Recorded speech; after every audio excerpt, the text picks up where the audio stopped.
네, 우리 예언이라고 하는 말씀 제목으로 함께 나눠보고자 합니다. 교회를 다니는 사람들은 점을 보거나 사주팔자, 토종비결 같은 거를 잘 안 하는 편이죠.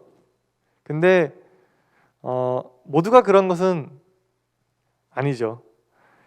교회를 다니는 사람들 중에서도 남몰래 점을 보는 사람들이 있기는 한 것 같습니다. 허나 많은 신앙인들이 그런 것들을 우상 숭배라 생각하여 금기시하는 것이 일반이긴 하죠. 보통 그런 것을 미신이라고 하는데 미신이란 아무런 근거 없이 사람의 마음을 미혹하는 것을 말합니다. 사람들이 자신의 미래나 운명을 알기 위해서 행하는 것들 중에 진짜 아무런 과학적 근거나 기준이 없는 것도 있고요. 통계학과 유사한 것들도 있어요. 그런데 그것이 생각해보면 그 통계를 만들어낸 과거에 얼마나 많은 사람들을 대상으로 조사해서 만들어낸 결과인가라고 생각하면 조금 신뢰도가 떨어질 수밖에 없습니다. 아무래도 기술적으로 오늘날과 같이 수많은 사람들을 동시다발적으로 조사할 수 있는 기술력이 과거에는 없었으니까요. 하지만 그럼에도 불구하고 이 신년이 되면 많은 사람들이 한 해의 운세를 보기도 하고 사업에 있어 중요한 계약을 앞두고 있거나 결혼을 앞두고 있는 등 어떤 중대한 일을 앞두고 있을 때 점이나 운세를 통해서 도움을 얻기도 합니다. 그나마 어느 정도 데이터나 기준을 통해서 사람들의 궁금증에 도움을 주는 것은 그렇다 치더라도 진짜 아무런 근거 없이 사람들의 불안한 심리와 간절함을 이용해서 자신의 주머니를 채우는 사람들은 정말 못된 사람들이죠. 여러분들은 어떠세요? 여러분들 그런 거 이렇게 본 적 있으신가요? 운세나 이런 거? 본 적 없으세요? 네. 훌륭한 믿음의 자녀들. 네, 저는 본 적이 있습니다. 물론 돈을 내고 점집을 찾아가거나 그런 것은 아니지만 인터넷에 떠도는 운세들을 재미삼아 해본 적이 있어요. 제가 주일학교 다니던 시절에는 그런 거를 하면 교회 다니는 사람이 그런 거를 하면 하나님이 굉장히 큰 벌을 내린다고 가르쳤는데 여러분도 같은 생각이겠지만 하나님께서 정말 그런 걸 해봤다는 이유만으로 벌을 내리실 분은 아니죠. 하지만 분명한 건 그 안에 특히 자신의 미래를 궁금해하고 알고 싶어하는 사람의 마음속에 죄의 요소가 가득하다는 것은 사실입니다. 때문에 미신이라 일컫는 것들을 재미삼아 해보았더라도 정말 죄를 짓지 않은 사람들이 있고 그런 것을 행하지 않았다고 하더라도 한 번도 해보지 않았다고 하더라도 마치 미신을 믿는 사람과 마찬가지로 죄를 짓는 사람들이 있습니다.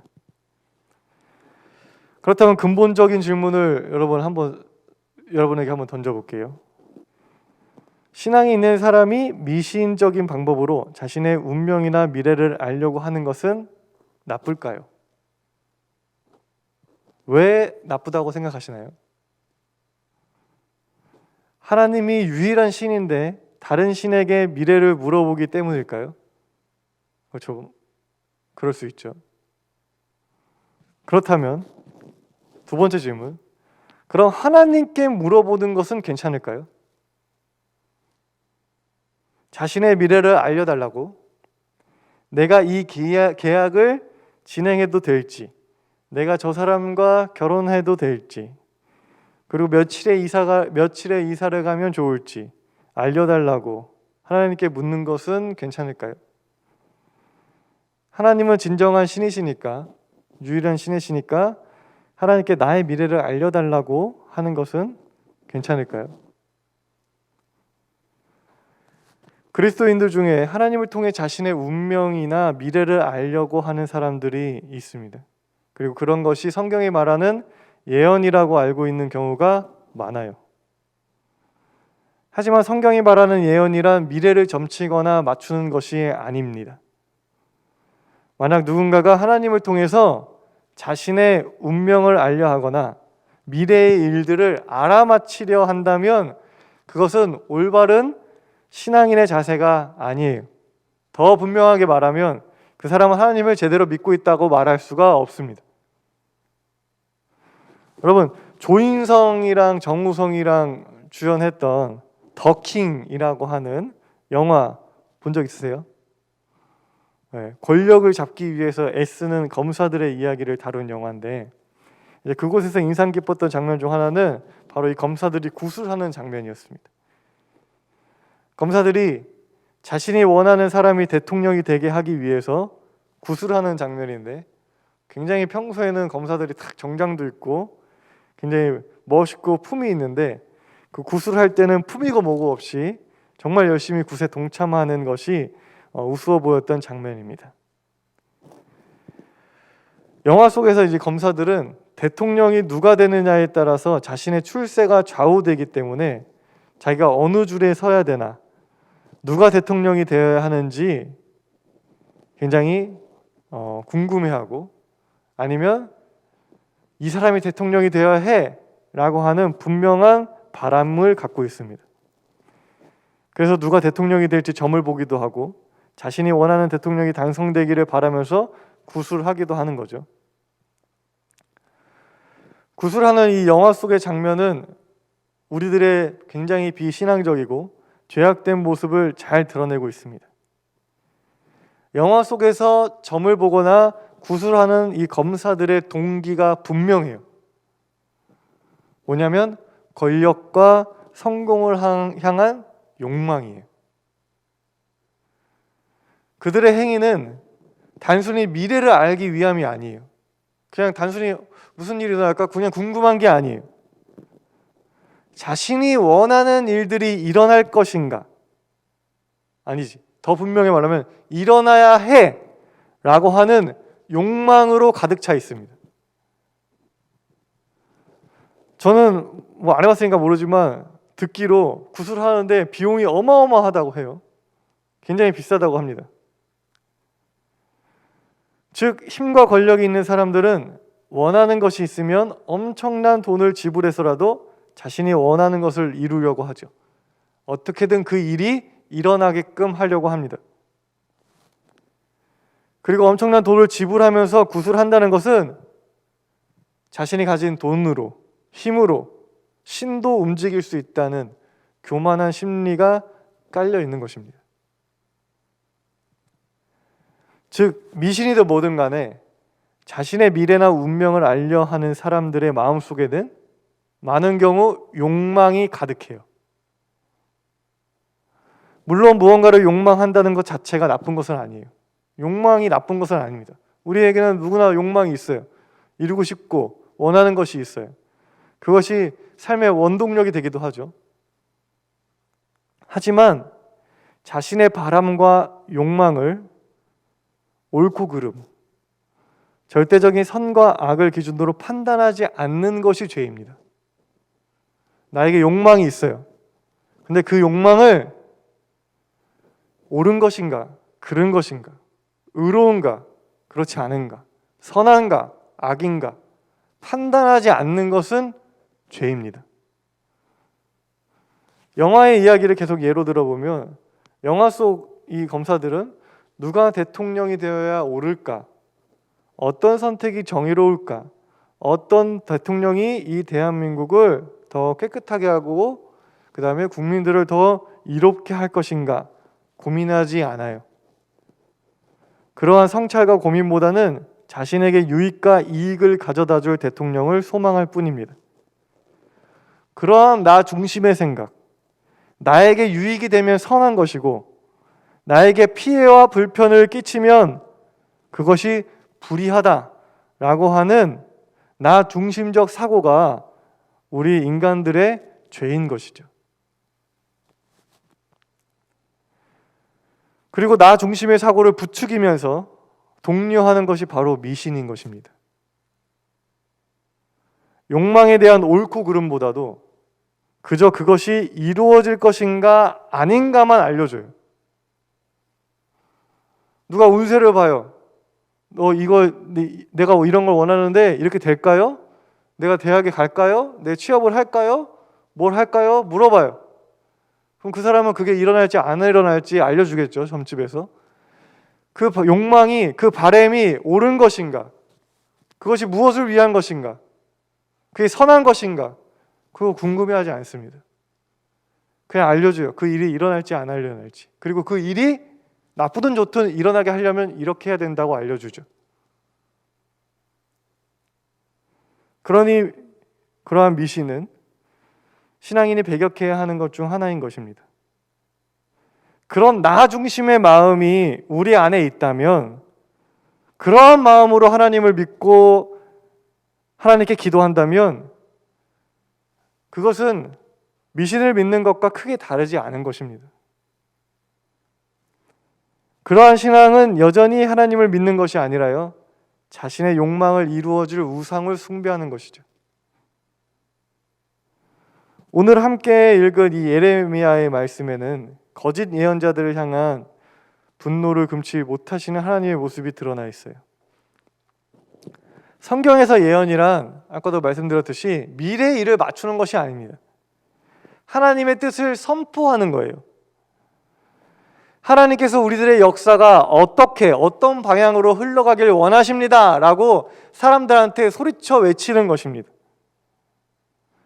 또한 만약에 인간의 역사가 우리가 하나님이 원하시는 그 뜻과 방향으로 가지 않고 다른 길로 가면 우리는 이렇게 될 거예요 라고 외치는 게 바로 예언인 것입니다. 당시 이스라엘 상황은요, 어느 대통령한테 줄을 서야 하지라고 고민했던 그 검사들처럼 자신들의 이익을 쫓아 갈팡질팡하고 있던 그런 상황이었습니다. 남쪽으로는 이집트라고 하는 기나긴 역사를 자랑하는 뼈대 있는 강대국이 자리 잡고 있고, 위로는 바빌론이라고 하는 신흥 세력이 힘을 키워가고 있는 상황이었어요. 이러한 상황에서 남유다의 고관들과 정치 지도자들은 어디에 줄을 서야 되지? 위쪽에 붙어야 되나? 아래쪽에 붙어야 되나? 그렇게 고민하고 있었습니다. 어디 붙어야 나에게 더 많은 이익이 있을까? 내가 이 자리를 지킬 수 있을까? 라고 하는 고민을 하고 있었습니다. 이런 상황은 여러분 이스라엘뿐만 아니라 우리나라 역사에서도 자주 있는 일이었죠. 백성들이야 굶어 죽던 말든 자신의 권력 유지를 위해서 자신과 친분이 있는 나라와 화교를 맺게 하기 위해서 애썼던 그런 역사는 우리의 역사 가운데도 있던 일입니다. 그러한 상황에 이스라엘이라고 다를 것이 없었어요. 하나님의 선택받은 백성이라고 하지만 개인의 이익이 얽힌 관계 속에서 그들의 선택과 결정을 이끄는 것은 탐욕과 이기적인 마음뿐이었습니다. 그들의 고민에 하나님은 없었습니다. 정의는 없었어요. 절대적인 선과 악, 정의와 불의는 없었습니다. 어떤 선택이 백성들의 삶을 더욱 윤택하게 할 수 있을까?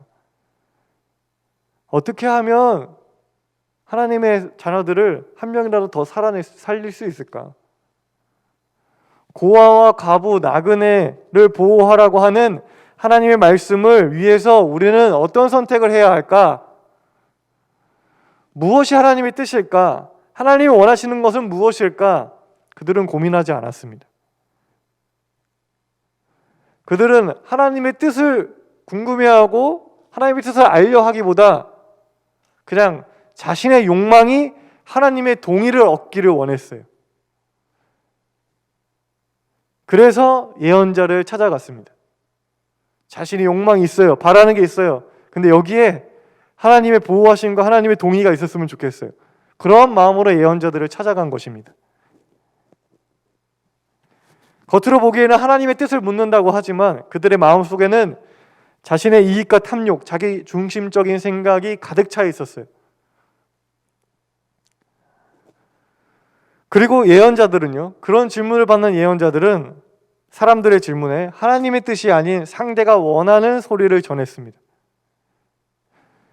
예언자들 또한 하나님의 뜻이 무엇인지 고민하지 않았어요. 질문하는 사람한테 듣기 좋은 소리를 하면 떡이든 돈이든 생겼을 거 아니에요? 그러니까 예언자들마저 자신에게 유익이 되는 말들을 하나님의 예언이라고 말하며 선포한 것입니다. 하나님의 뜻을 묻는 사람이나 하나님의 뜻을 선포하는 사람이나 모두가 자기 중심적으로 선과 악을 판단하며 자신의 유익만을 쫓던 상황인 것이죠. 그러니 모두가 잘 될 거야, 좋은 게 좋은 거야 하면서 잘 지내는 상황이었지만 그것은 멸망으로 가는 길이었습니다. 거짓 예언자들은 제 고집대로 살아가는 모든 사람들에게 너희에게는 재앙이 내리지 않을 것이다 하고 말했다고 성경은 기록하고 있습니다. 거짓 예언자들은 하나님의 뜻을 추구하기보다 자기의 유익을 추구하며 살아가는 사람들에게 아무런 쓴소리를 하지 않았습니다. 오히려 그래? 너 그거 원해? 그렇게 될 거야. 잘 될 거야. 라고 좋은 말만 하고 있었습니다. 정치 지도자들이 온 나라와 백성들의 존폐가 걸려있는 역사적 상황에서 자기의 유익만을 추구하는 것도 하나님 보시기에는 화를 금치 못할 일인데 거기에 한술 더 떠서 하나님의 뜻을 대언한다고 하는 예언자들이 그러한 탐욕에, 그러한 욕망에 하나님이 보호하실 것입니다. 하나님이 동행하실 것입니다. 당신이 원하는 게 하나님의 뜻입니다. 라고 거짓 축복을 하고 있으니 하나님께서 분노하지 않을 수 없었던 것입니다. 그래서 19절 말씀 보면 아주 굉장히 살벌한데 보아라 나 주의 분노가 폭풍처럼 터져 나온다. 회오리 바람처럼 밀려와 악인들의 머리를 후려칠 것이다. 정말 하나님의 머리 끝까지 화가 나셨음을 우리는 느낄 수 있어요. 이러한 상황 속에서 유일하게 홀로 하나님의 뜻과 목소리를 전하는 사람이 있었어요. 바로 예레미야죠. 그는 사람들에게 회개를 촉구했어요. 이대로 가다간 나라가 멸망할 것이라고 선포했습니다. 모두가 긍정적인 이야기를 하고 있을 때 예레미야는 이대로 가면 나라 망합니다. 우리 회개해야 해요. 라고 소리쳤습니다. 예레미야라고 그런 불편한 말을 하고 싶어서 한 게 아니에요. 하나님의 마음이 예레미야한테 임하니까 터져 나온 것이죠. 말을 안 할 수가 없었던 거예요. 여러분 성경 한번 찾아보시겠어요? 예레미야 20장 7절에서 9절 말씀 여러분들 한번 찾아보세요. 예레미야 20장 7절에서 9절 말씀.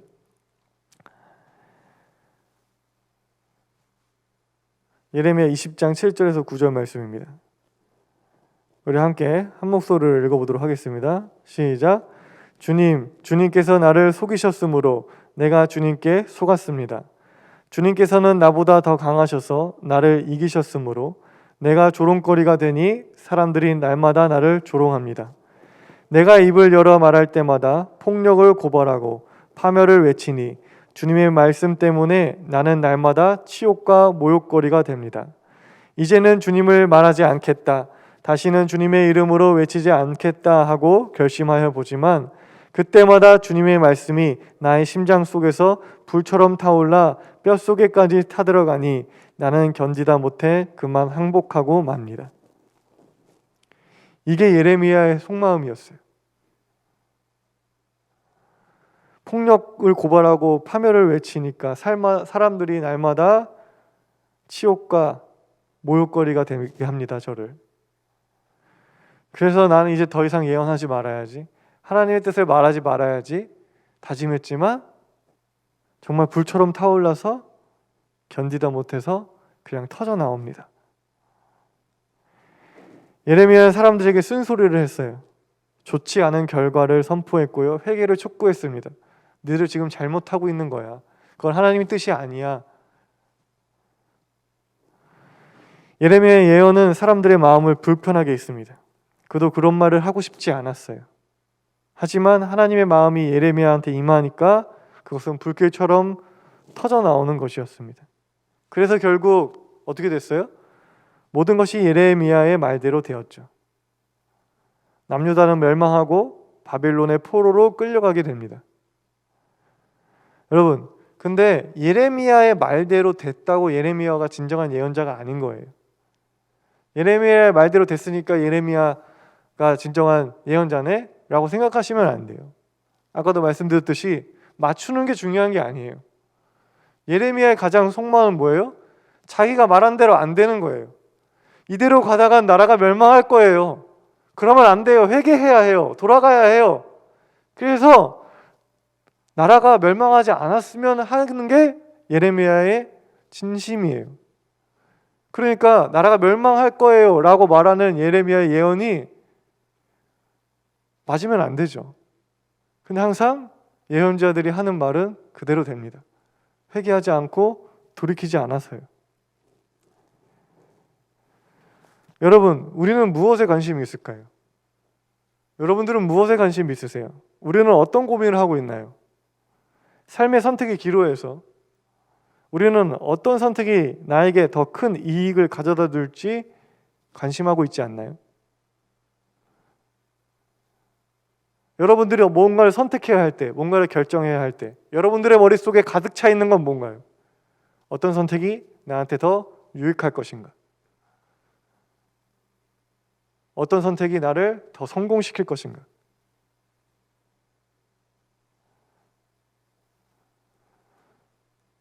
아니면 여러분들이 그 기로에 서 있을 때 어떤 길이 더 의로울까? 어떤 길이 더 선할까? 어떤 길이 하나님 보시기에 더 좋은 길일까? 하나님 나라를 위한 길일까? 생각하고 있나요? 많은 사람들이 앞으로 일어날 일들에 관심을 갖습니다. 그것을 맞추려고 해요. 맞추고 싶어 하죠, 미래를.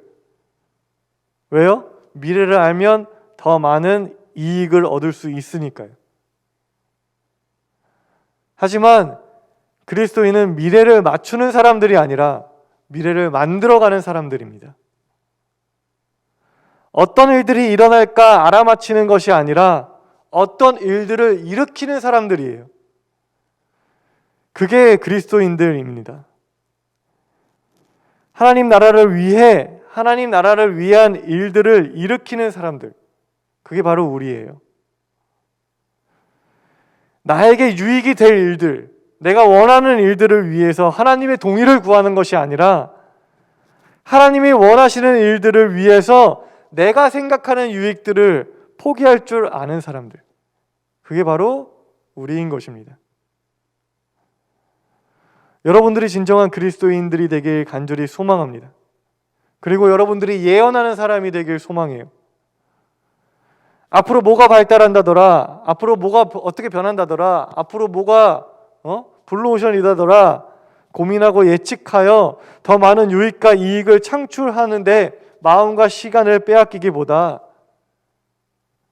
하나님의 말씀을 묵상하면서 세상은 이러해야 된다고, 우리는 이러한 관계를 맺어야 된다고, 이 역사는 어떤 모습이 되어야 되고 어떤 방향으로 가야 한다고, 이것이 하나님의 뜻이라고, 이것이 하나님이 창조하신 세상의 본래 모습이라고 소리치는 여러분이 되기를 소망합니다. 그 세상을 만들어가는 여러분이 되길, 역사를 이끄는 사람이 되길 간절히 소망합니다.